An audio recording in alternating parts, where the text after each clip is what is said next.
आदाब, नमस्कार, अस्सलाम वालेकुम नाजरीन। पल पल न्यूज की न्यूज रूम से मैं हूं आपके साथ नदीम अकरम। योगी सरकार का तानाशाही जो रवैया है वो किसी से छुपा हुआ नहीं है और किस तरीके से योगी सरकार भड़ास निकालते हुए दिखाई देती है वो भी चेहरा देश के सामने जग जाहिर है। और जो तानाशाही रवैया योगी सरकार का चल रहा है उस पर सुप्रीम कोर्ट भी आज बुरी तरीके से बिफर गई और विचाराधीन कैदियों को लेकर के फटकार लगाने का काम योगी सरकार को किया है। और योगी सरकार के साथ साथ इलाहाबाद हाई कोर्ट को भी आड़े हाथ लिया है आज सुप्रीम कोर्ट ने। और सुप्रीम कोर्ट ने 2 हफ्तों का अल्टीमेटम दिया है सीएम योगी आदित्यनाथ की सरकार को कि 822 विचाराधीन कैदियों की लिस्ट पर हमें अपना पूरा ब्यौरा सौंपे।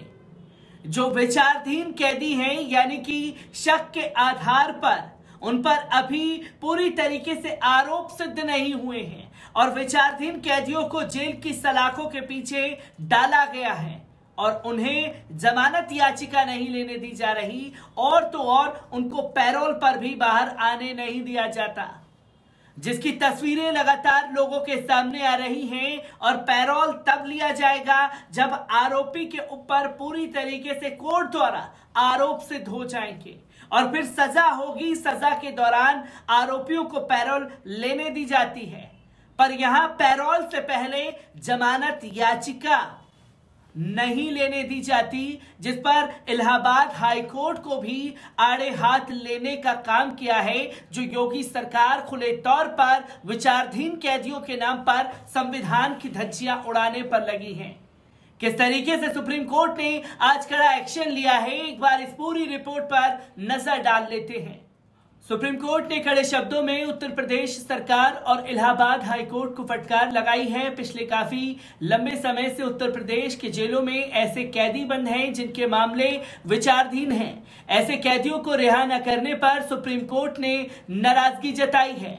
सुप्रीम कोर्ट ने जेल में बंद कुल 853 कैदियों का उत्तर प्रदेश सरकार से ब्यौरा मांगा है। ये ब्यौरा उन कैदियों का है जो पिछले 10 साल से उत्तर प्रदेश की अलग अलग जेलों में बंद हैं। सुप्रीम कोर्ट ने कड़े शब्दों में यूपी सरकार को नसीहत देते हुए कहा है कि अगर आपसे ये सब मामले नहीं संभल रहे हैं तो हम ये बोझ लेने के लिए तैयार हैं। कोर्ट ने आगे फटकार लगाते हुए कहा कि आपने 853 मामलों का अब तक विश्लेषण भी नहीं किया है और केवल आप समय पर समय मांगते रहते हैं। इस मामले में सुप्रीम कोर्ट ने उत्तर प्रदेश सरकार को कैदियों का ब्यौरा देने के लिए और 2 हफ्ते की मोहलत दी है। गौरतलब है कि सीजीआई एनवी रमन्ना ने पिछले हफ्ते देश के भीतर इस तरह के विचाराधीन मामलों की बड़ी संख्या पर चिंता जताई थी और कहा था कि इससे आपराधिक न्याय प्रणाली प्रभावित हो रही है। सीजीआई ने कहा था कि हमें उन प्रक्रियाओं पर सवाल उठाना होगा जिन कारण बिना मुकदमे के व्यक्तियों को लंबे समय तक जेल में रहना पड़ता है। उन्होंने साफ तौर पर कहा कि मौजूदा समय में देश के भीतर 6.10 लाख कैदियों में से लगभग 80% मामले ऐसे हैं जो विचाराधीन बंदी के हैं। सीजीआई एनवी रमन्ना ने इस दौरान कहा था कि मौजूदा समय में आपराधिक न्याय प्रणाली में पूरी प्रक्रिया एक तरह की सजा है। आपको बता दें कि इससे भी पहले भी सुप्रीम कोर्ट में बुधवार को राजद्रोह कानून को चुनौती देने वाली याचिकाओं पर भी सुनवाई की थी। भारत के मुख्य न्यायाधीश एनवी रमन्ना की अगुवाई वाली 3 न्यायाधीशों की पीठ ने मामले की सुनवाई की। इस दौरान सुप्रीम कोर्ट ने कहा कि राजद्रोह कानून पर तब तक रोक लगी रहे जब तक इसका पुनरीक्षण हो न सके। कोर्ट ने कहा कि राजद्रोह की धारा 124A में कोई नया केस नहीं दर्ज होगा।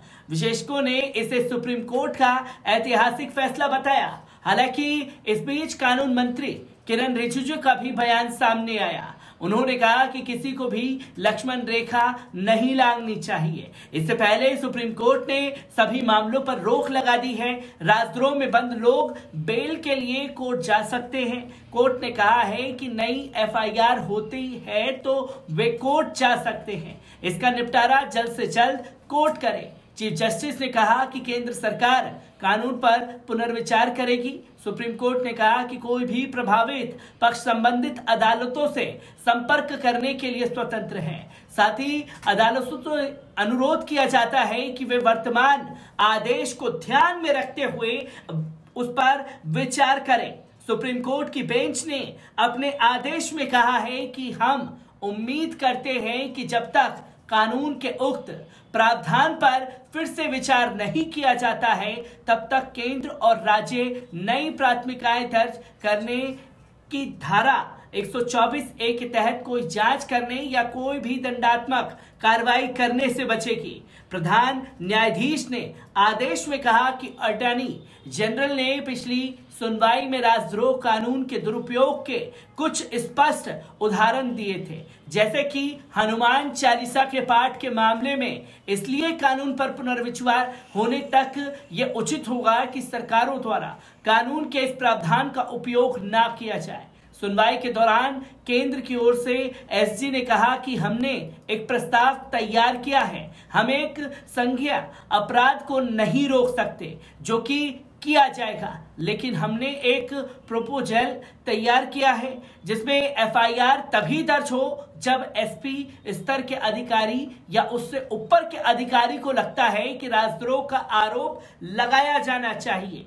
एसजी ने कहा कि आप निर्देश दे सकते हैं कि जमानत के आदेश पर शीघ्र निर्णय लिया जाए, लेकिन इससे परे एक ऐसे कानून पर बने रहना गलत होगा जिसकी संवैधानिकता को पहले ही आंका जा चुका है। याचिकाकर्ता की ओर से वरिष्ठ अधिवक्ता कपिल सिब्बल ने भी इसका विरोध जताया है, जिसकी तस्वीरें लगातार सामने आ रही हैं, क्योंकि सुप्रीम कोर्ट ने साफ शब्दों में ये कहा कि विचाराधीन कैदियों के साथ जो योगी की तानाशाही रवैये की वजह से खिलवाड़ हो रहा है उस पर रोक लगनी चाहिए।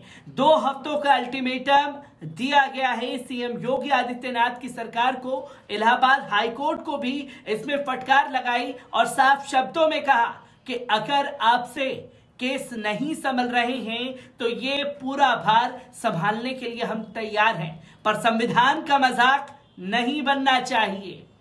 और इससे पहले तमाम एनएसए और यूएपीए लगा करके जो लोगों को जेल की सलाखों के पीछे देशद्रोह के मुकदमे के तहत डाला गया है उस पर भी सुप्रीम कोर्ट पहले ही तमाम राज्य सरकारों को फटकार लगा चुकी है। कितना योगी सरकार की तरफ से सुप्रीम कोर्ट में दलीलें रखी जाएंगी ये भी देखने वाली बात होगी, और 2 हफ्ते के बाद क्या बड़ा एक्शन सुप्रीम कोर्ट योगी सरकार पर लेगा ये भी सबसे बड़ा सवाल होगा। मैं ऐसे ही सवालों को लेकर के आप लोगों के साथ हाजिर होता रहूंगा। दीजिए इजाजत, शुक्रिया।